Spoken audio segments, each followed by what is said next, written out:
Haleluya, salam sejahtera dalam kasih Tuhan kita Yesus Kristus, keluarga besar Jemaat GPD El Sadai Magelang, dan Bapak Ibu yang menyaksikan acara renungan malam hari ini. Puji Tuhan, kita malam hari ini sudah sampai pada pembacaan Injil Markus pasal yang kelima. Sebagai pengantarnya saya akan baca 2 ayat. Markus pasal yang kelima ayat 1 dan 2 berkata begini. Lalu sampailah mereka di seberang danau di daerah orang Gerasa. Ayat 2, baru saja Yesus turun dari perahu, datanglah seorang yang kerasukan roh jahat dari pekuburan menemui dia. Saya akan mengajak juga membaca di dalam Matius pasal 8 ayat 28. Satu ayat di sana berkata begini. Setibanya di seberang, yaitu di daerah orang Gadara, datanglah dari pekuburan 2 orang yang kerasukan setan menemui Yesus. Mereka sangat berbahaya sehingga tidak seorang pun yang berani melalui jalan itu. Puji Tuhan. Renungan saat ini saya beri judul, jangan beri kesempatan kepada iblis. Sekali lagi, jangan beri kesempatan kepada iblis. Kedua bagian firman Tuhan yang kita baca tadi, baik dari Markus ataupun dari Matius, itu menceritakan satu hal atau satu peristiwa yang sama. Dan peristiwa itu diawali dengan peristiwa di mana Yesus setelah menyeberangi danau dan dihantam badai dan angin ribut.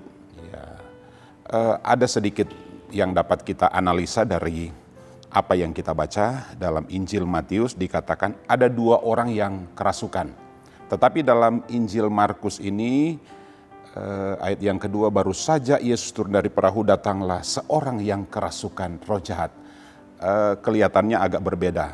2 orang yang di Matius, seorang yang ada di Injil Markus. Tetapi saya harap ini tidak akan membingungkan kita, sebab kalau di Injil Matius dikatakan 2 orang, maka yang ditulis oleh Markus ini adalah salah satunya. Jadi sekali lagi, di Matius memang ditulis 2 orang, tetapi di Injil Markus ini mencatat salah satu orang yang dirasuk.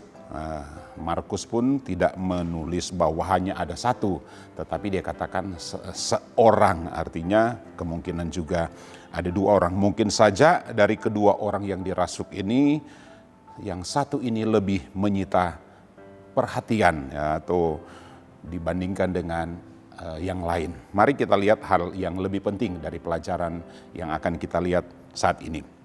Saya mencatatnya begini. Pertama, kondisi orang yang dirasuk roh jahat ini. Apa kondisi mereka? Bagaimana keadaannya? Seperti apa perilakunya? Mari kita lihat. Yang pertama, kondisi orang yang dirasuk roh jahat ini, saya memberi garis bawahi, sangat mengerikan. Wah, ini tentu hal yang kita tidak inginkan. Iblis merasuk mereka sehingga menjadi seperti orang gila.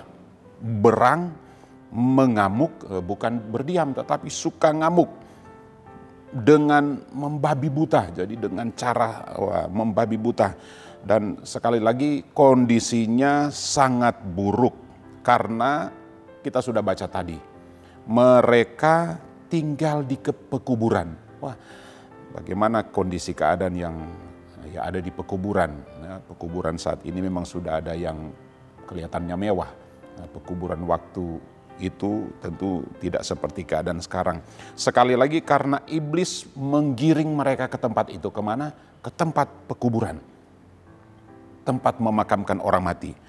Dan hal ini terjadi tiap-tiap hari. Jadi betapa mengerikan atau keadaan yang sangat tidak kita inginkan yang terjadi kepada kedua orang ini. Apa artinya? Mari kita ambil pelajaran, sebab saya katakan tadi jangan kita beri kesempatan kepada iblis. Biar ini juga menjadi perenungan bagi kita. Jangan kita bermain-main dengan kuasa kegelapan. Sekali lagi, jangan kita bermain-main dengan kuasa kegelapan, sebab kondisinya sangat mengerikan seperti orang-orang ini. Di Matius diceritakan 2 orang, tetapi di Injil Markus menceritakan salah seorang yang dirasuk. Sebab sewaktu-waktu mereka mengamuk, membabi buta, kondisinya sangat buruk. Wah, ini luar biasa. Ini jangan sampai hal ini terjadi. Kalau kita bermain-main dengan kuasa kegelapan, maka kita akan mengalami seperti orang ini. Tinggal di rumah tetapi terasa di pekuburan. Itu kalau kita bermain-main dengan kuasa kegelapan. Kalau kita memberi kesempatan kepada iblis, belum meninggal tetapi hidup sudah seperti orang mati. Sudah tinggal di pekuburan, masih hidup tapi tempat tinggalnya di pekuburan. Keadaan yang sangat parah. Dan saya yakin tidak ada di antara kita yang menginginkan ini. Makanya jangan kita bermain-main dengan iblis. Jangan kita bermain-main dengan kuasa kegelapan. Biar renungan malam hari ini akan membukakan mata rohani kita. Kalau seandainya sekiranya ada di antara kita yang masih bergaul dengan bermain-main dengan kuasa kegelapan, biar kita akan mengambil langkah untuk tinggalkan itu secepatnya. Kuasa kegelapan, roh jahat. Hati-hati kalau kita masih bermain-main dengan kuasa kegelapan. Karena hidup kita akan sangat mengerikan. Nanti kita akan lihat. Kita akan dirasuk, kita akan dikuasai, kita akan dikendalikan, dan kondisi kita akan menjadi buruk dan sangat parah. Biar ini menjadi peringatan keras bagi kita. Kalau sekiranya di antara kita yang menyaksikan acara ini, dan kita masih berhubungan dengan kuasa kegelapan, kita masih suka bermain-main dengan kuasa kegelapan, kita masih percaya dengan hal-hal yang bukan dari Tuhan, saya harap kita akan bertobat. Sebab sekali lagi, sebelum kondisinya semakin memburuk, maka kita akan mengambil langkah yang baik, datang kepada Tuhan. Apa yang dilakukan oleh orang yang dirasuk setan nanti kita akan lihat di bagian yang terakhir. Yang kedua, kondisi orang yang dirasuk ini, iblis ini, apa saja yang mereka alami. Kalau pertama tadi yang kita lihat mereka, kehidupan mereka sangat mengerikan. Yang kedua, tidak seorang pun yang sanggup mengikat mereka. Itu di Markus pasal 5 ayat yang ketiga 4, saya akan baca untuk kita semua, berkata begini. Orang itu diam di sana dan tidak seorang pun, diam di sana artinya diam di kuburan, tidak seorang pun yang sanggup mengikatnya sekalipun dengan rantai. Karena sudah sering dibelenggu dengan rantai, tetapi rantainya diputuskannya dan belenggunya dimusnahkannya, sehingga tidak ada seorang pun yang cukup kuat untuk menjinakkannya. Bapak Ibu, saudara yang menyaksikan acara ini, lihat kondisi mereka, tidak seorang pun yang dapat menjinakkannya, mengikatnya. Jangankan tali, rantai dan belenggu pun tidak dapat mengikatnya. Sangat menyedihkan. Orang ini mengalami hal yang sangat buruk. Iblis yang ada di dalam orang ini begitu kuat sehingga tidak sanggup orang melepaskannya.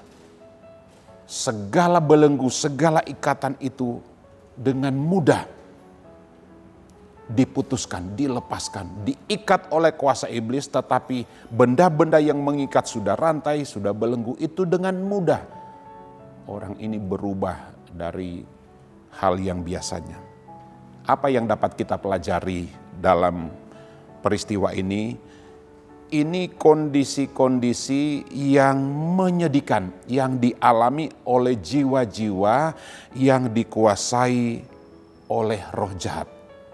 Jadi satu kondisi yang sangat menyedihkan, jiwa-jiwa yang dikuasai oleh roh jahat. Hal ini menunjukkan betapa kuatnya belenggu dari kuasa iblis itu. Rantai diputuskan, belenggu dilepaskan, tetapi tidak bisa melepaskan diri dari kuasa iblis. Pelajaran yang dapat kita ambil, kita akan sangat kesulitan. Sekali lagi kita akan mengalami kesulitan yang sangat berat untuk melepaskan diri dari belenggu iblis. Kalau kita memberi kesempatan kepada iblis, sangat sulit kita melepaskan. Keinginan untuk hidup dekat dengan Tuhan ada, tetapi sekali lagi ketika kita bermain-main dengan kuasa kegelapan, itu akan menyulitkan kita untuk melepaskan diri. Saya tidak perlu menyebutkan, tetapi ada beberapa jemaat, ya saya harus terus terang di sini, mereka yang dulunya sempat bermain-main dengan dosa. Kesaksian mereka betapa sulitnya mereka akan melepaskan diri dari cengkeraman kuasa iblis. Tersiksa, menimbulkan kecurigaan satu dengan yang lain sekalipun dalam satu keluarga. Lebih parahnya lagi, ketika mereka bermain-main dengan kuasa iblis, ada tumbal yang mereka harus serahkan. Ada yang harus dikorbankan. Ini tentu sangat menyedihkan, satu hal yang sangat menyedihkan. Ini satu hal yang sangat parah. Sekali lagi saya berharap kepada kita semua, Bapak Ibu yang menyaksikan, saudara yang menyaksikan acara ini, untuk kita dapat membuka hati untuk percaya kepada Tuhan. Mari kita lihat apa yang terjadi dengan orang yang dirasuk kuasa kegelapan. Ketika orang yang dirasuk ini melihat Yesus, berlarilah ia mendekat, itu yang kita baca tadi. Lalu menyembah Yesus. Biasanya orang yang dirasuk ini berlari untuk mengejar orang, mengamuk. Tetapi kita sudah baca dia berlari mendapatkan Yesus, tersungkur di hadapan, menyembah Yesus dengan penuh rasa hormat. Dan kita lihat peristiwa yang terjadi. Kuasa Tuhan bekerja. Tangan Tuhan bisa melakukan yang tidak bisa dilakukan dengan rantai dan belenggu. Tetapi tangan Tuhan bisa melepaskannya. Setan yang ada di dalam orang malang ini gemetar di depan Yesus dan tunduk kepadanya dan takluk. Dan orang itu terlepas. Markus pasal 5 ayat yang ke-8 berkata begini. Karena sebelumnya Yesus mengatakan kepadanya, "Hai engkau roh jahat, keluar dari orang ini." Ketika Yesus menghardik roh jahat ini, dia keluar. Maka orang yang dulunya tidak bisa diam, tiba-tiba datang dan tersungkur di depan Yesus. Jika Kristus bekerja di dalam kita, maka kita akan menjadi orang-orang yang dilepaskan dari belenggu dan ikatan kuasa jahat. Beri hatimu dikuasai oleh iblis, oleh Tuhan Yesus. Jangan diberi kesempatan kepada iblis. Jangan bermain-main dengan kuasa kegelapan. Tapi mari kita dekatkan diri kepada Tuhan. Maka kita akan menjadi orang-orang yang dibebaskan oleh Tuhan. Puji Tuhan. Biar saat ini renungan ini mengingatkan kita, sekali lagi, jangan kita bermain-main dengan kuasa kegelapan. Jangan beri kesempatan kepada iblis. Tetapi mari kita mendekatkan diri kepada Tuhan. Supaya kehidupan kita menjadi kehidupan yang selalu ada damai sejahtera. Mari kita berdoa. Terima kasih melalui firman Tuhan yang sudah kami dengar. Biar itu akan mengingatkan kami untuk kami lebih dekat kepada Tuhan. Engkau pertolongan kami, Engkau kehadiran-Mu dalam hidup kami cukup bagiku, bagi kami, bagi keluarga kami, bagi pekerjaan kami, untuk dapat menjaga dan melindungi bahkan memberkati kami. Kami sudah berdoa mengucap syukur. Terima firman-Mu dalam nama Yesus. Haleluya. Amin.